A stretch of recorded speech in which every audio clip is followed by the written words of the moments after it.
आज 28 मई है, दिन गुरुवार। आइए जानते हैं आज की 30 फटाफट बड़ी खबरों को। पटना के एक ठेकेदार के घर पर रेड के दौरान जेवरात और नकदी बरामद हुई है। ठेकेदार यीशु श्री पर आरोप है कि वह सरकारी टेंडरों में हेराफेरी करता था और अपनी कंपनी को फायदा पहुंचाता था। इसके अलावा उस पर आईएएस अधिकारियों को विदेश यात्रा पर भेजने का भी आरोप है। सुप्रीम कोर्ट ने कहा है कि स्पेशल इन्वेस्टिव रिवीजन प्रक्रिया अवैध नहीं है और चुनाव आयोग कुछ शर्तों के साथ नागरिकता की जांच कर सकता है। एसआईआर के तहत 13 राज्यों और केंद्र शासित प्रदेशों में अब तक 7 करोड़ 41 लाख नाम मतदाता सूची से हटाए गए हैं। बिहार में यह प्रक्रिया शुरू हो चुकी है, जबकि 10 राज्यों और 3 केंद्र शासित प्रदेशों में यह पहल भी हो चुकी है। पटना पुलिस ने कैश वैन से 27 लाख रुपए लूटने वाले अपराधी अजय पासवान का एनकाउंटर किया। यह एनकाउंटर मसौरी इलाके में हुआ, जहां पुलिस ने दौड़ा कर उसे गोली मारी। बताया जा रहा है कि अजय उस वक्त किसी ज्वेलरी शॉप की रेकी कर रहा था। बाहुबली नेता आनंद मोहन ने सवाल उठाया कि यूजीसी के मामले पर ललन सिंह और संजय झा चुप क्यों हैं। उन्होंने यह भी कहा कि नितिन नवीन भी स्वर्ण हैं, फिर भी वे इस मामले पर चुप क्यों हैं। इसके साथ ही उन्होंने जल्दी बिहार यात्रा पर निकलने का संकेत दिया है। शिवार में दुबई से लौटे एक युवक की गोली मारकर हत्या कर दी गई। हथियारों ने उसके पैर के अंगूठे का नाखून भी निकाल दिया। स्थानीय लोगों का कहना है कि युवक के पड़ोसी की महिला के साथ संबंध थे। भागलपुर में सरकारी जमीन पर अतिक्रमण हटाने पहुंची पुलिस टीम पर ग्रामीणों ने हमला कर दिया और मजिस्ट्रेट की गाड़ी को भी तोड़ दिया। दरअसल सरकारी जमीन पर तालाब निर्माण को लेकर ग्रामीण नाराज थे। पुलिस ने इस मामले में कुछ लोगों को हिरासत में लेकर पूछताछ के लिए थाने ले गई। बिहार पुलिस कांस्टेबल भर्ती का अंतिम परिणाम जारी कर दिया गया है, जिसमें 19,838 अभ्यर्थियों का चयन हुआ है। इसमें 17 ट्रांसजेंडर उम्मीदवार भी शामिल हैं। इस भर्ती परीक्षा में कुल 13 लाख उम्मीदवारों ने हिस्सा लिया था। समस्तीपुर में जमादार योगेश शाह ने कार्रवाई के नाम पर एक पीड़ित से 5,000 रुपए रिश्वत लिए, जबकि उसने पहले 10,000 रुपए की मांग की थी। रिश्वत लेते हुए वीडियो सामने आने के बाद एसपी ने उसे निलंबित कर दिया। मौसम विभाग ने बिहार के सभी 38 जिलों में आज बारिश को लेकर अलर्ट जारी किया है। विभाग ने अगले एक हफ्ते तक मौसम के सामान्य बने रहने की संभावना जताई है, जिससे लोगों को गर्मी से राहत मिलने की उम्मीद है। अब पटना में बारिश के समय होने वाले जल जमाव से लोगों को राहत देने की तैयारी शुरू हो गई है। शहर में एक नया real time monitoring control room बनाया जाएगा, जहां से बारिश, पानी भरने और ड्रेनेज पंप की हर समय निगरानी की जाएगी। अधिकारियों को तुरंत सूचना मिलेगी ताकि पानी निकासी का काम जल्दी हो सके। सरकार का कहना है कि इस व्यवस्था से मानसून में सड़कों और मोहल्लों में पानी जमा होने की समस्या कम होगी और लोगों को आने जाने में परेशानी नहीं होगी।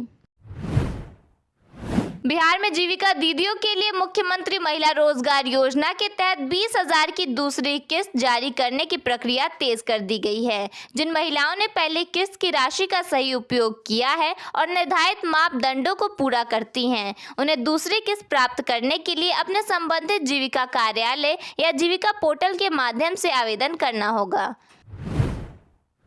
बिहार स्टूडेंट क्रेडिट कार्ड योजना के तहत 597 करोड़ रुपए के भुगतान के बाद भी 51,156 विद्यार्थियों की राशि अटकी हुई है। इसकी मुख्य वजह फंड की कमी और बिहार राज्य शिक्षा वित्त निगम में प्रबंध निदेशक का पद लंबे समय तक खाली रहना रहा है। प्रशासनिक कार्यों में देरी और बजट आवंटन के अभाव में भुगतान प्रक्रिया धीमी हो गई थी।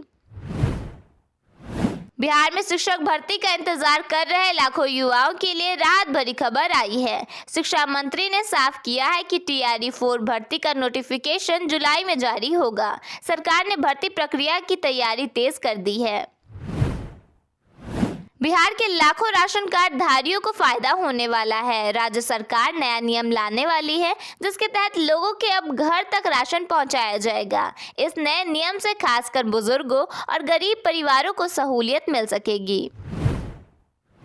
पेट्रोल डीजल की कीमत बढ़ने के बाद अब ऑटो और बस के किराए में भी बढ़ोतरी होने वाली है। 1 जून से लोगों को बढ़ा हुआ भाड़ा देना पड़ेगा। जानकारी के मुताबिक लोगों को 15 से 20% बढ़ा हुआ किराया देना होगा। गया जंक्शन रेलवे स्टेशन का स्वरूप तेजी से बदल रहा है। करीब 300 करोड़ रुपए की लागत से स्टेशन को वर्ल्ड क्लास स्टेशन के रूप में विकसित किया जा रहा है। रेलवे अधिकारियों के अनुसार निर्माण कार्य का लगभग 75% हिस्सा पूरा हो चुका है और बाकी काम भी तेजी से कराया जा रहा है।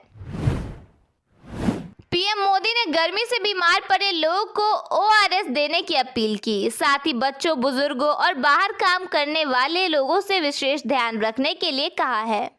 पीएम मोदी की इस अपील के बाद कांग्रेस अध्यक्ष मल्लिकार्जुन खड़गे ने तंज कसते हुए कहा कि गर्मी तो झेल लेंगे, लेकिन महंगाई से जनता के पसीने छूट रहे हैं। उन्होंने एक्स पर पोस्ट किया, गर्मी तो झेल लेंगे पर भाजपा प्रायोजित महंगाई की आग से आम जनता के पसीने छूट रहे हैं। अपनी सरकार की लूट पर भी कुछ बोलिए मोदी जी। पटना के मीठापुर स्थित कांताराम सखी एन्क्लेव में चर्चित हाई प्रोफाइल ठेकेदार रिशु श्री के फ्लैट पर विशेष निगरानी इकाई ने बड़ी छापेमारी की है। 27 मई 2026 को हुई इस कार्रवाई में 8 सदस्यीय टीम ने उनके ठिकानों से हीरे, सोने चांदी के जेवरात, नोटों के बंडल और कई महत्वपूर्ण दस्तावेज बरामद किए हैं। रिशु श्री पर अफसरों के साथ मिलीभगत कर सरकारी टेंडरों में बड़े पैमाने पर हेराफेरी करने और अपनी कंपनियों को अवैध फायदा पहुंचाने का गंभीर आरोप लगा है। दरभंगा में मत्स्य उत्पादन बढ़ाने और किसानों की आय दोगुनी करने के लिए आधुनिक तकनीक और उन्नत मछली प्रजातियों का उपयोग किया जा रहा है। पहले चरण में 9 किसानों को जयंती रोहू और अमृत कतला के स्पान वितरित किए गए, जिससे कम समय में अधिक उत्पादन और आर्थिक लाभ मिलेगा। सीतामढ़ी में प्रस्तावित सीतापुरम सैटेलाइट टाउनशिप पर प्रशासन और किसानों के बीच संवाद कार्यक्रम का ग्रामीणों ने जोरदार विरोध किया। हंगामे के कारण अधिकारी बिना बातचीत के ही वापस लौट गए, क्योंकि किसान अपनी पुश्तैनी जमीन देने को तैयार नहीं थे। देश के प्रमुख महानगरों में लीची की कीमत में पिछले साल के मुकाबले अधिक उछाल देखा गया है। बता दें कि देश में लीची के उत्पादन में कमी आई है और बाजार मांग तेज हुई है। बढ़ती मांग और प्रोडक्शन में कमी के कारण घरेलू बाजार में लीची की कीमत तेजी से बढ़ी है। पूर्णिया का रेलवे ओवरब्रिज अब लोगों के लिए चिंता की बड़ी वजह बन गया है। पुल में दरारें आने के बाद प्रशासन ने भारी वाहनों की आवाजाही रोक दी है। विक्रमशिला पुल टूटने के बाद इस पुल की हालत को लेकर लोग इसकी क्वालिटी पर सवाल उठा रहे हैं। बिहार के सीमांचल इलाके के 120 सरकारी स्कूलों में अब मिड डे मील की गुणवत्ता की जांच होगी। शिक्षा विभाग ने पूर्णिया, अररिया, कटिहार और किशनगंज के चयनित विद्यालयों से भोजन के नमूने लेकर उनकी वैज्ञानिक जांच कराने का फैसला लिया है। गुरौल थाना क्षेत्र के गुरौल चौक पर स्थित एक आभूषण दुकान के मालिक से बाइक सवार बदमाशों ने 10 लाख रुपए से अधिक का सोना, चांदी, नकदी और सामान से भरा झोला झपटा मारकर छीन लिया। हैरानी की बात यह है कि घटना थाना से महज 300 मीटर की दूरी पर हुई।